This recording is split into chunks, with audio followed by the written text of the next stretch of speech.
Thank you, Glenn, for that wonderful introduction. What a great day this is, isn't it? It's not often you get to celebrate, right? It's not often you get to celebrate a 100th anniversary, 100 today. So when I was asked to give the recognition speech, it was really easy to say yes. Why? Well, I'll give you the easy answer. If I hadn't gone to Columbia Business School, I would never be where I am today. I would never have had the career, the professional life, the amazing journey that my life has been. And so I never forget, and I never stop being grateful. You know, gratitude seems to be a major meme of the day. Oprah likes to keep a gratitude journal and says it's the single most important thing she's ever done. Mark Zuckerberg is known for choosing an ambitious personal challenge to take on each year. A recent goal was to write a thank you note every day. Express your gratitude in writing.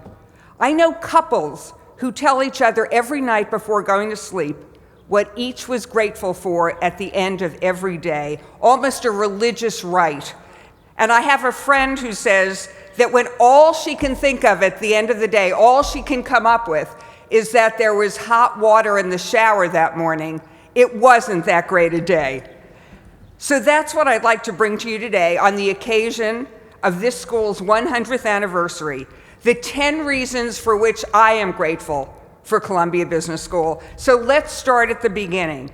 I am very grateful that they accepted a girl.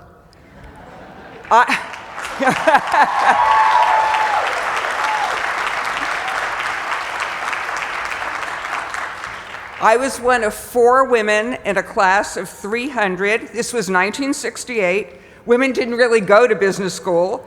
I was a psychology and government major at Smith College, a college for women.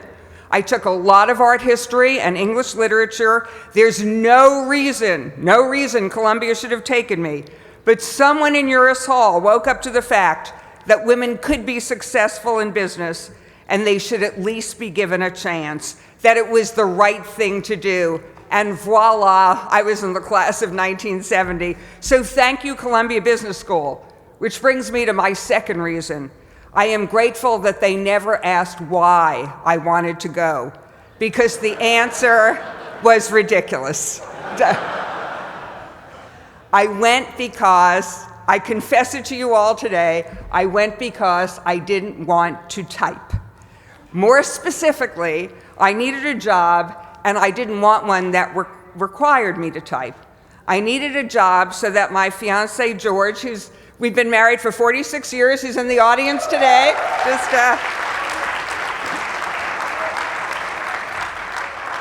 He was in medical school at Columbia, and one of us needed to work before we could get married.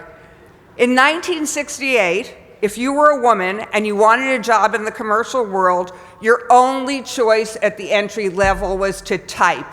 Mad Men got that right. And remember, this was 1968. This was not the turn of the century. Someone told me, someone who took pity on me, said they didn't think they could make someone, even a woman, type if she had an MBA. It was a hypothesis, by the way, not a sure thing. But Columbia never asked why I wanted to go. In those days, there were no essays and there were no interviews. They never asked and I never told. I will concede most women did not go to such extreme lengths to not type, but here I am. So thank you, Columbia Business School. 3, I am grateful that they took someone who scored at the 35th percentile on the math portion of the GMAT. Another confession. Okay, I did score at the 99th on verbal, foreshadowing, I guess. And I would have to observe that that was not such a bad score for someone who had never seen a GMAT exam before entering the room the morning I took it. I took my seat that morning as someone who had not had a course in anything quantitative since junior year of high school. I guess they did one, girls. Thank you, Columbia Business School. 4, I am grateful to Columbia Business School for exposing me to subjects I knew nothing about: banking, finance, tax law, operations research. Remember, I was the classic liberal arts kid. To me, college was all about studying Proust, Joyce, the origins of the Russian Revolution. I didn't know about this practical stuff, this real world stuff. So thank you, Columbia Business School, for opening my eyes to a bigger world, to the real world, to the excitement of capitalism and commerce. I've not only depended on these subjects throughout my career, but they've actually come in handy in my life. Even operations research. When George was chief resident at the hospital, I scheduled all the interns and residents, 35 people across 12 rotations over the space of 12 months, and I did it in 25 minutes because I knew OR. So thank you, Columbia, for the knowledge and also for constantly piquing my curiosity. I've actually never stopped being curious. That's why I'm on all those funny boards that Dean Hubbard read out. This was all nurtured at Columbia. Every day there was a talk on a subject I knew little about. I went, I learned. It made me even more curious. The content at the school itself and the teaching set me up for a life of seeking out the unknown. Business school itself pushed me way out of my comfort zone. I seriously urge you to spend a portion of your life being just a little bit uncomfortable. That's how you know you're learning. People tend to run away from fear. I have come to know it's a good thing. And I also figure I've spent about 50% of my professional life in situations where I've been afraid because I had never done before what I was about to do. Once you get over the I'm really afraid part, you get to the this is really exhilarating. Thank you, Columbia, for teaching me to not run away from the scary and the unknown, but rather to run towards these moments. I've made it a way of life, and my life is richer for it. 5, I'm grateful that my education gave me context, business context. While I was almost always being asked questions about marketing and communications, I could present the answers in a larger frame. I was never just the ad lady bringing the storyboards. I could think of what I was presenting in the context of a broader business strategy, and I always made myself and my company accountable to the client's business. The advertising hopefully was brilliant, but how would it make a difference to the client's business? I always say about any marketing program, eventually somebody has to buy something. I made it a policy to never work on any project without understanding the business strategy and the idea behind it. I would recommend this to you as a philosophy for your professional life. As for me, I thank you, Columbia Business School. 6, I am grateful for the fact that the CEOs of IBM, General Motors, Hewlett-Packard, Kraft, now Mondelez, Pepsi, and Xerox are women. I could not have imagined that this would be possible. Yes, that deserves applause, for sure. When I graduated from the business school in 1970, if you told me that this was going to be true at any moment in my lifetime, I would have thought you were crazy. And while I can't give direct credit to Columbia, I do believe that the fact that almost 40% of the MBA class today is female will contribute to changing the world of business until we arrive at the glorious moment when men and women are represented in equal proportions as CEOs and gender itself becomes completely irrelevant. Yeah, that deserves, yes.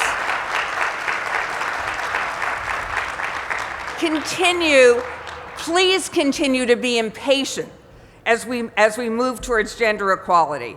And yes, I too thought we would have been a little further along than we are now, but let's celebrate where we are. Is there anything anyone now believes a woman cannot do? 7, I am grateful for the friends I made while I was here. They are still my friends. A few summers ago, my daughter and her family visited old friends of mine from Columbia Business School, a man and a woman in my class who married. They visited them at their house in Normandy.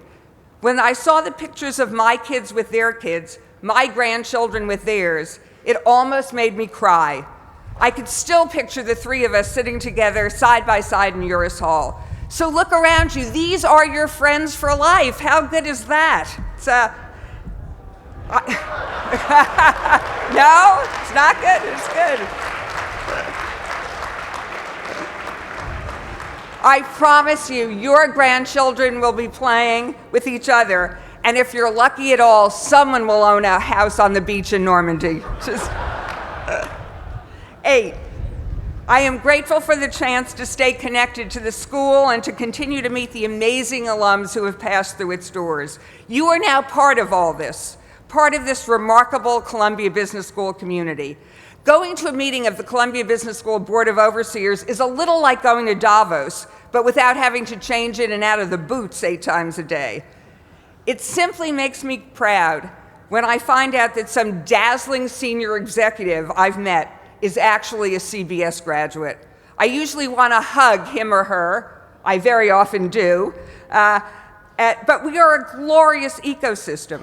I promise you, every week of your life, you will run into a CBS graduate who will make you feel proud that you are part of this remarkable community. 9, I am grateful that Columbia Business School enabled me to have a career in something that makes as big a difference to the world as business does. You know, I know there's been lots of press recently about how Americans no longer trust business. I came across a chilling statistic a few weeks ago that only 16%, that's 1/6, of Americans trust CEOs today.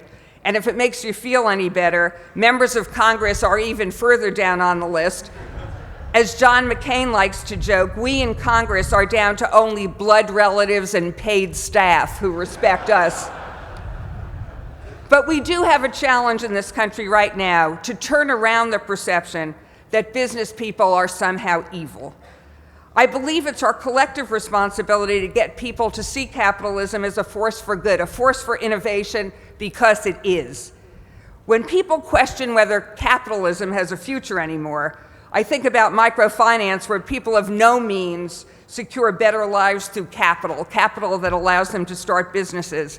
I think about a businesswoman from Africa at a session in Davos who said, if you really want to help our country, instead of sending us charity, please build factories, put our people to work, help us grow our economy. Business as a force for good. Business is an engine of innovation. The major inventions of our time are all things funded by business and made available and accessible to the greater public by business. The light bulb, the automobile, the personal computer. And some of the companies responsible for these innovations just continue to create things that make our lives better. IBM's Watson is diagnosing cancer faster and more accurately than doctors. GE is developing desalination technology aimed at making 97.5% of the world's water drinkable. Do not ask me where they got the number 97.5, but it's a lot. We live in a world that's being transformed, and businesses are leading the change. The most optimistic, the most hopeful thing I can say to you this afternoon is that you will indeed be part of this transformation. You will be leading it, in fact. And I can't think of anything more exciting. And finally, at number 10 on my list, I am grateful that in the halls of Eurus, I found a subject, an industry, a calling in which I was passionately interested. Never underestimate the importance of passion. If you ask me what is the one consistent attribute present in all great leaders, I would say it's passion. Passionate beliefs, passionate communication, passionate action, passionate commitment, and follow through. Look around you. Who are the people you really admire? The people who inspire you? Who is on your list of great leaders? I'm willing to bet they are people who are passionate about what they do. You know, unfortunately, words like exhilaration, joy, love, and passion are not words usually applied to business. But not only can words like these be part of the business world, I believe they are the key elements of success and essential to true leadership. Here's the whole secret of life. I'm about to give it to you right now.